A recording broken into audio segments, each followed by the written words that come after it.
Hello po sa ating lahat. Ako po si Brother Jansen and ako po yung mag-share sa atin ngayon. And before we start po is let's pray po muna. Yes, Father God, we thank you po Lord sa araw pong ito. Lord, sa bagong salita, bagong mapapakinggan at tututunan po namin na salita mo, Panginoon. Lord, na may subuhay po namin ito, Panginoon. And Lord, maintindihan po namin, Panginoon. Lord, kayo na po siyang bahala po sa mga papakinggan po namin, Panginoon. We thank you, Lord. We glorify you in Jesus' name.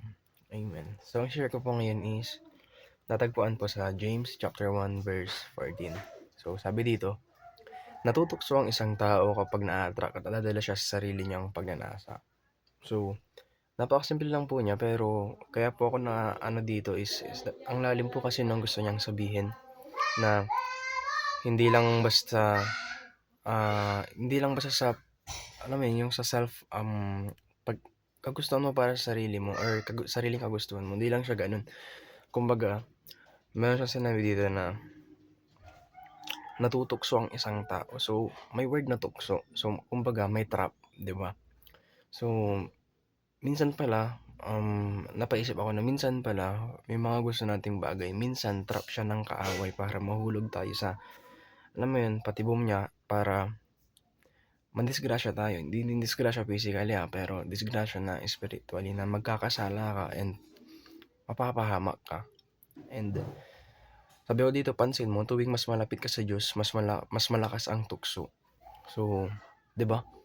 Kahit naman nung bago-bago pa lang tayo, parang ang lakas nung ng kaaway sa atin, na laging, laging may tukso, laging may problema, yung feeling na parang lahat ng gawin mo parang kontrolado ng kaaway. Na-try niyo yung gano'ng feeling nung bago-bago pa lang kayo?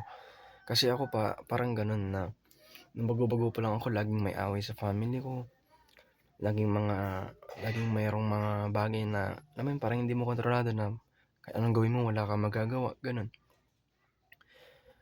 Kasi isa lang yun kasi yung gustong gawin ng kaaway sa'yo. Ayaw kasi ng kaaway na malapit ka sa Diyos, kaya lagi siyang kukulit sa'yo.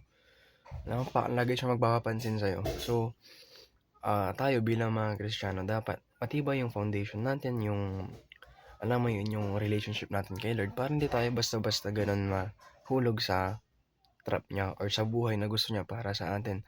Kasi mas maganda ang buhay na gusto ng Diyos para sa atin. Ayaw tayo mapahamak ng Diyos, kaya tayo iniingatan. Kaya sana, kung ano yung pag-iingat ng Diyos para sa atin, ganoon din sana natin ingatan yung relationship natin sa Kanya. 'Di ba? So, ayun, sabi nga dito, 'di ba, na-attract at nadadala siya sa sarili niyang pagnanasa. So, minsan may mga bagay na gusto natin. Pero ang tanong, pag ginusto ba natin yung bagay na yun na pansariling desisyon natin, is mapapalapit ba tayo kay Lord o mapapalayo tayo kay Lord? Yun lang naman yung dapat itanong natin sa sarili natin, 'di ba? Okay lang naman gumawa ng ibang bagay, pero ang tanong, mapapalapit ka ba sa Diyos o mapapalayo ka sa Diyos?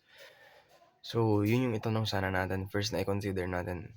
Sana sa lahat ng desisyon natin, i-consider natin si Lord. And yun lang, share ko lang kasi life verse ko is Colossians 3:23. Kaya, ayun, whatever you do, do it heartily as for the Lord. So, ayun, lagi natin i-consider si Lord sa mga bagay na gagawin natin. And ayun, tao rin ang nagiging sanhi ng sarili niyang disgrasya. Kung malakas ang tukso, malaki ang pinsalang dulot nito. Huwag mo nang hintayin maging mantsa ito sa katauhan mo bago ma-realize na delikado ang tukso. So, napakalinaw naman na sinabi ng Lord sa atin na, or dun sa mga di ba, sa mga story sa Bible, di ba? Meron yung time na tinutukso si Lord, na nasa Matthew chapter 4 verse ata yun. Sisimula sa verse 1 to something. Basta yun. 'Di ba?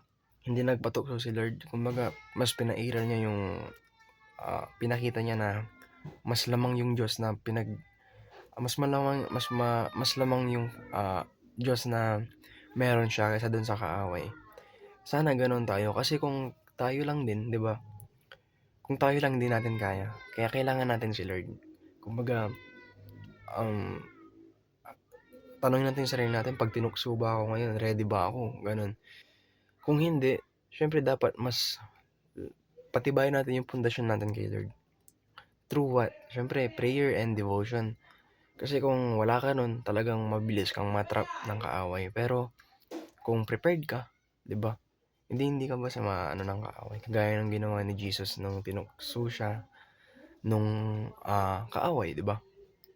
So, ayun, madaling matukso ang tao dahil sa kakayahan ng katawan na ma-attract ng mabilis at ito ay target ng kaaway. Kahit na o kung sakali mang marami kang nagawang kamalian sa buhay, lapit ka ulit sa Diyos dahil ayusin niya ang buhay mo. So, kuya, pag natukso ka ba or natrap, nadala ka dun sa tukso mo, di ka na ba mahal ni Lord? Mahal ka pa rin ni Lord, syempre. Ang kinaibahan lang, so, ayun, balik tayo. Yun na, kuya, pag nagkamali ba ako, di na ba ako mahal ni Lord? Syempre, mahal ka pa rin niya. Alam mo, hindi na, paano ko ba sasabihin? Siguro ayaw lang ni Lord yung nagawa natin, pero tayo gusto niya pa rin tayo. Kaya nga, sabi dito, kung sakali mo na nagkamali tayo, balik lang tayo kay Lord. Pero, wag natin abusuhin, syempre. 'Di ba? Yun nga, dapat, kung natukso man tayo sa una, dapat sa pangalawa, mas better na hindi na tayo matutukso, 'di ba? Kasi, kumbaga, nadaanan na natin, alangan naman dadaanan pa natin ulit, 'di ba? Masyado naman na tayong ano nun. Kaya, ayun, sa lahat ng natutunan ko sa verse na ito is, merong mga bagay na gusto ng tao. And yung bagay na yun, yung nagdadala or parang nagbibigay ng excitement dun sa tao para madala siya, and pag na-attract siya dun, maaring yung bagay na yun is makapagpalayo sa kanya kay Lord, or yung bagay na yun yung makapagpalapit sa kanya kay Lord. Dalawa lang yun yung pupuntahan. Pero para malaman natin yun is i-consider muna natin si Lord, na pag ginawa ko ba to, matutuwa ba si Lord? Maapektuhan ba yung pag-serve ko? Sana ganun. Ganun yung mindset natin ngayong buhay Kristiyano, di ba? Hindi pwedeng basta-basta lang na desisyon ka kasi kung ikaw lang talagang di mo kaya, ako na nagsasabi sa'yo, mag-fail ka at mag-fail yun, 100% sure na pag nagdesisyon ka ng sarili mo, talagang mag-fail ka. Kaya dapat consider mo lagi si Lord, kasi kung di mo kasama si Lord, kawawa ka lang din. 'Di ba? So, ayun. As a conclusion, sa laro ng buhay Kristiyano, ang matukso ay talo. So, ayun lang. Masyadong rhyme, 'di ba? Pero katotohanan kasi yun na kailanman hindi mababali. Kaya, ayun. Kung Kristiyano ka, 'di ba? Dapat, hindi ko naman sinasabi na porket Kristiyano ka, bawal ka ng matukso. Meron at meron temptation, merong tukso sa paligid mo. Kahit saan ka magpunta, merong tukso. Pero sana, huwag kang papapadala sa tukso na yun. Dapat, mas matibay yung, foundation mo kay Lord. At mas matibay ka. Kasi, kung di ka matibay, wala, kawawa ka. And, ayun, mag-fail ka. And, ayun lang. Medyo mag-aano, parang alam mo yun, pag natukso ka kasi parang feeling mo, ako na-try kong ganun eh, yung meron akong ayaw gawin na bagay, tas nung nagawa ko siya, sabi ko, okay, parang, alam mo yun, ang ano ko namang tao, ganun yung feeling. Kaya, sana, mas matibay sana tayo ngayon, and, ayun, sana mas pangalagaan natin yung relationship natin kay Lord. And kung meron tayong mga gustong bagay, sana mag-isip tayo mabuti and maging wise tayo sa mga decision gagawin natin. And yun lang po. To God be all the highest glory.